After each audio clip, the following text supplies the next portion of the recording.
Assalamualaikum warahmatullahi wabarakatuh. Mahasiswa Seminar Manajemen Keuangan dari semua kelas.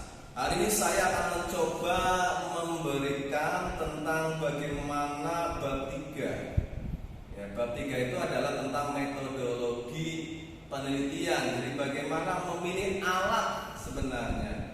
Bagaimana memilih alat yang cocok supaya kita bisa membedah atau menyelesaikan tujuan penelitian. Berarti kita bicara bab 3 tentang metodologi penelitian. Berarti kita bicara tentang alat. Saya akan fokus di alat gitu ya. Kalau populasi, pengambilan sampel dan lain sebagainya silakan disesuaikan saja gitu ya. Apakah menggunakan stratified random sampling atau kamu menggunakan misalnya purposive sampling dan lain sebagainya, maka itu nanti disesuaikan dengan tujuan atau dengan maunya si peneliti itu seperti apa. Cuma memang hati-hati karena di sampel itu misalnya kalau kebijakan dividen ini kan tidak setiap tahun.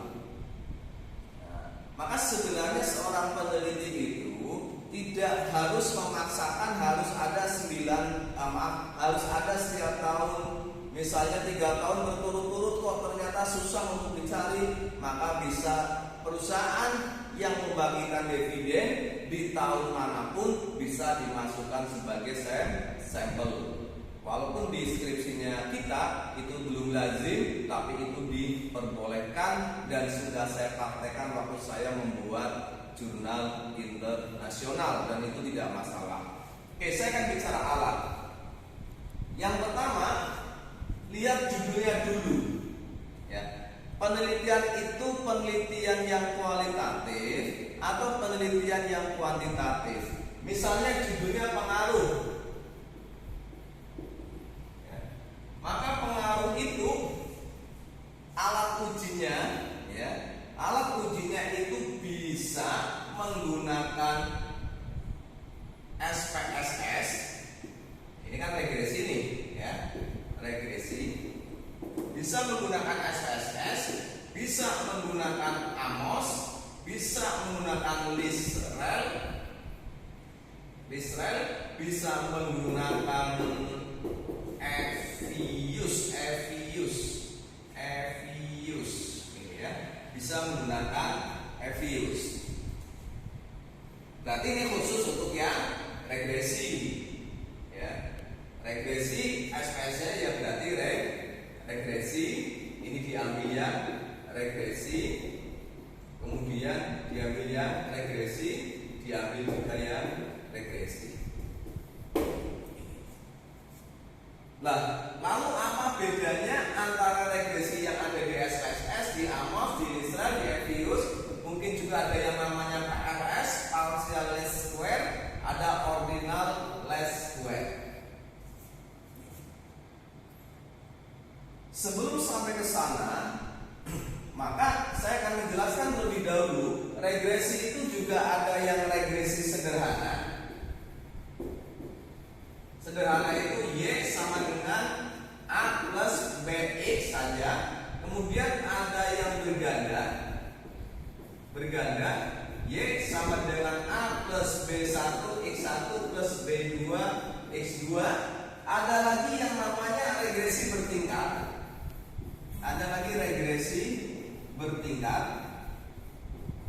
Regresi bertingkat itu misalnya Y2 sama dengan A plus Y1 plus BY1 misalnya plus X1 B1 X1, ini B1, ini B2, kemudian plus B3 X2. Kemudian regresi yang kedua itu berarti Y1 sama dengan A plus B1 punyanya Y1 X1 plus B2 punyanya Y1 X2. Ini adalah regresi bertingkat. Kalau gambarnya begini, kalau regresi sederhana itu kan begini, kalau misalnya berganda. Ini adalah X1, X2, ini Y. Kemudian kalau regresi bertingkat itu kan misalnya begini.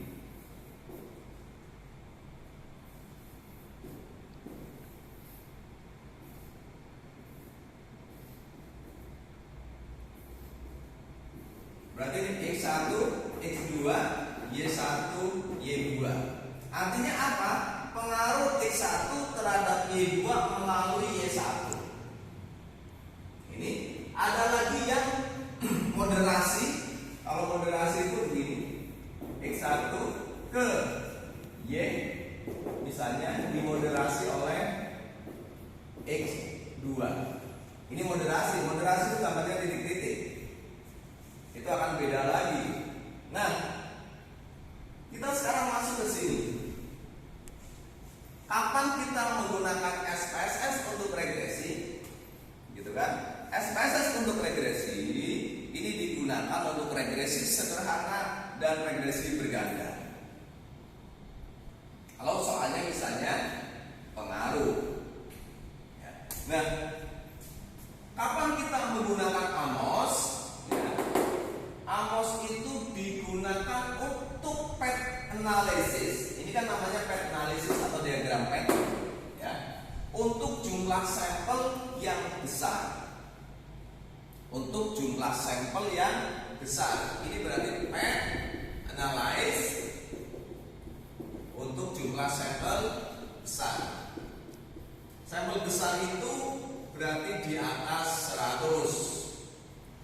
Kalau jumlah PET analisis jumlah sampelnya kecil, bisa menggunakan PLS atau ORS, ya. Ini untuk sampel kecil. Oke, ini enggak lazim tempat kita. Saya akan coret saja ya. Ini aja enggak lazim juga. Ini juga belum lazim, tapi enggak apa-apa untuk pengetahuan. Kemudian AMOS ini ada syaratnya harus data normal, ya, harus normalitasnya terpenuhi asumsi-asumsi dari struktural equation modelingnya. Kalau yang bisa memfasilitasi datanya tidak normal, kalau sampel besar menggunakan Lisrel, kalau sampel kecil menggunakan PLS atau ORS, ya. Tapi saya agak bingung gitu ya, apakah dengan penjelasan ini kemudian menjadi memperjelas gitu ya. Saya harapkan bisa memperjelas gitu ya. Jadi saya ulang lagi, kalau judulnya pengaruh menggunakan regresi, dilihat dulu regresinya, apakah regresi sederhana, apakah regresi berganda, apakah regresi bertingkat. Kalau regresi sederhana dan regresi berganda bisa cukup menyelesaikan dengan SPSS.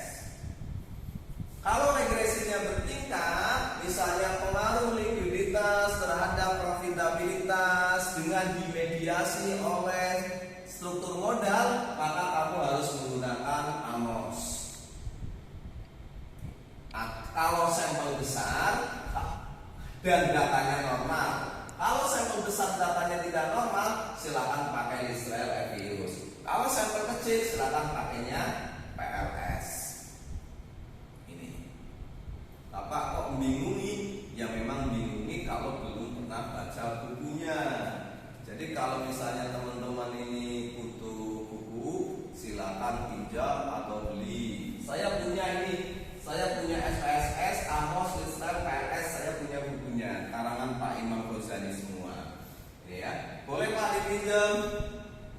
Boleh, insya Allah ya, kalau tidak sedang dipergunakan. Nah, ini yang perlu dipikirkan juga, di samping judul yang ada kemungkinan baru di minggu ini bisa kita selesaikan. Oke, terima kasih. Ini saja yang bisa saya sampaikan sementara. Nanti kita akan coba untuk perdalam lagi kalau memang sudah ada contoh-contoh atau pertanyaan-pertanyaan yang mahasiswa itu sudah membuat sampai bab 3. Oke, selamat siang, pagi, siang, sore, malam atau apapun juga. Terima kasih. Assalamualaikum warahmatullahi wabarakatuh.